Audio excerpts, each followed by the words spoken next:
Land of Bad is a brand new 2024 film that was directed by William Eubank, if I'm pronouncing that correctly, and this had a limited theatrical release a couple months ago and is still playing here and there in some select theaters in the US and Canada.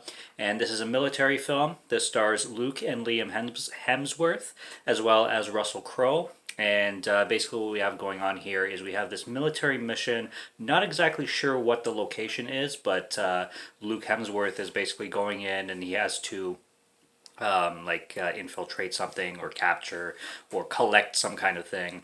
And he's being watched from the sky by Russell Crowe's character by this drone and by these jet planes, pretty much, which are the eyes in the sky, kind of watching him and guiding him.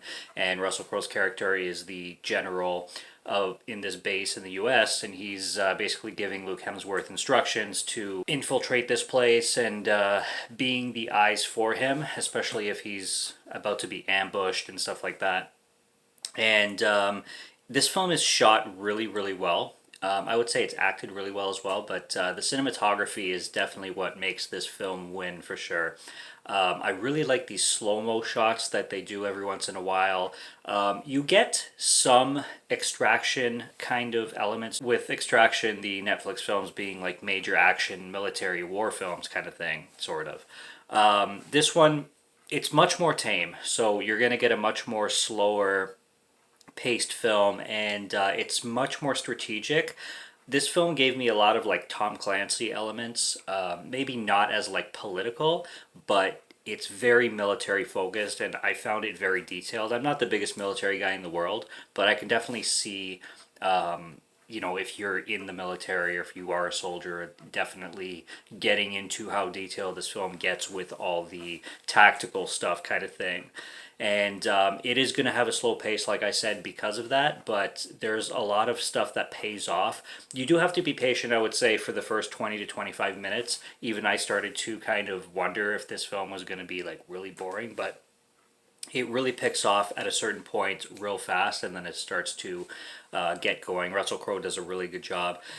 The third act kind of has these situations happen that are a little bit strange, and they almost seem mundane, but I think that's definitely on purpose. It gives kind of the same thing that Jarhead was going for, where you have these like mundane things that, when nothing actiony or nothing serious is going on, everybody's kind of just laid back. You have the soldiers like watching this basketball game, and you have this scene in the third act where Russell Crowe is basically like grocery shopping, and it goes on for quite a while, and you're wondering like, okay, is this gonna go anywhere? Is he trying to spy on somebody at this grocery store? Like, what's the purpose of all this?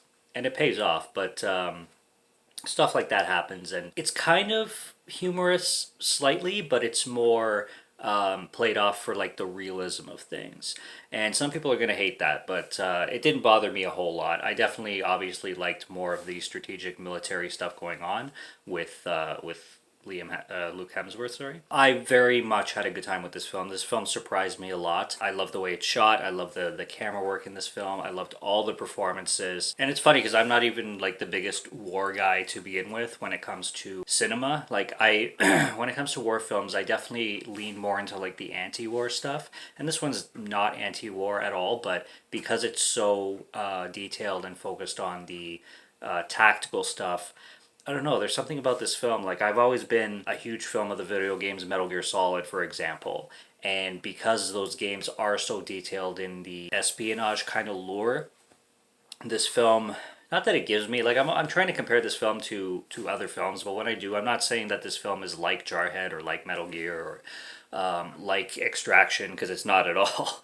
It's definitely slower paced, like I said. But it's just vibes that I get with watching this film, and they all work.